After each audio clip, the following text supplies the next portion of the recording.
This is what we use under our lower back, and it's really right under like your belt line, right behind, it's between the ribs and the pelvis. So you want to have this under your back for a reason. I'm going to show you why. And we use this not all the time, but when we do use it, it's for a purpose. Let's say you don't have one of these and you're just doing this at home and you don't have a beanbag. By the way, it's a lavender silk eye pillow with flax seed in it. But you don't have to have this. If you have a towel, a kitchen towel, you're going to be just fine. I've got a washcloth here. It will work.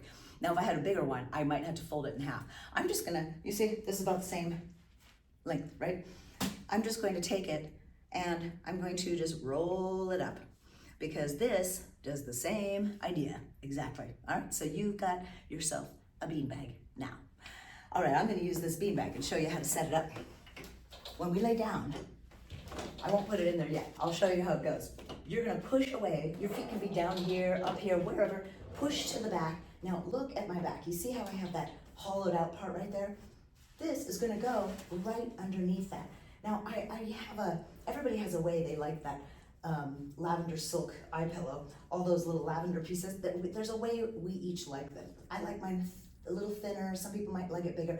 Put that in there, then kind of, shake it, make sure it's flat level. The only way that I know that it's working right is if I lift my legs up this way, and I actually can feel, because as soon as I lift it, I can usually feel, oh, it's lopsided, or wait a minute, it's bigger on the right than it is on the left, or it's too high.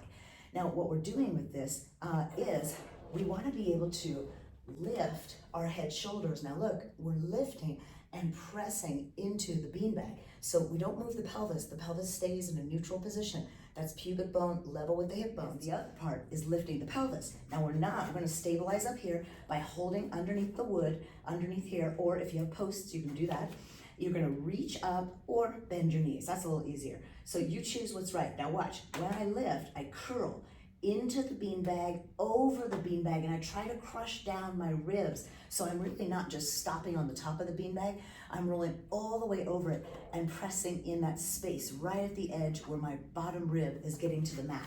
So when you lift, you exhale and you lift straight up and down. Now that is called a reverse ab curl. Notice the elbows, they're up because you're wrapping the ribs. If your elbows are out, you're not wrapping your ribs at all.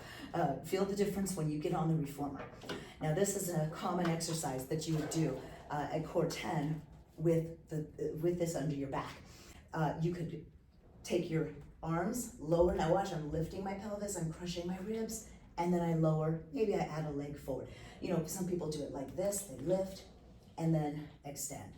Now you could also do it like this, where you lift your head shoulders up, and now look, I'm curling and I'm on the beanbag. I'm trying to lift my entire spine. When people start though, that's not common. You might lift to the tip of your shoulder blade, and that is a good place to go. Eventually, you get higher, you flex more, and you're able to pull your ribs farther toward your pelvis. So the goal is to either lift the pelvis, get on the back of the beanbag, or lift as much of your spine as you can possibly lift, and watch the difference as you get stronger. You'll get more and more range of motion lifting your spine. That is a great use for the beanbag. You're gonna love it. Try it.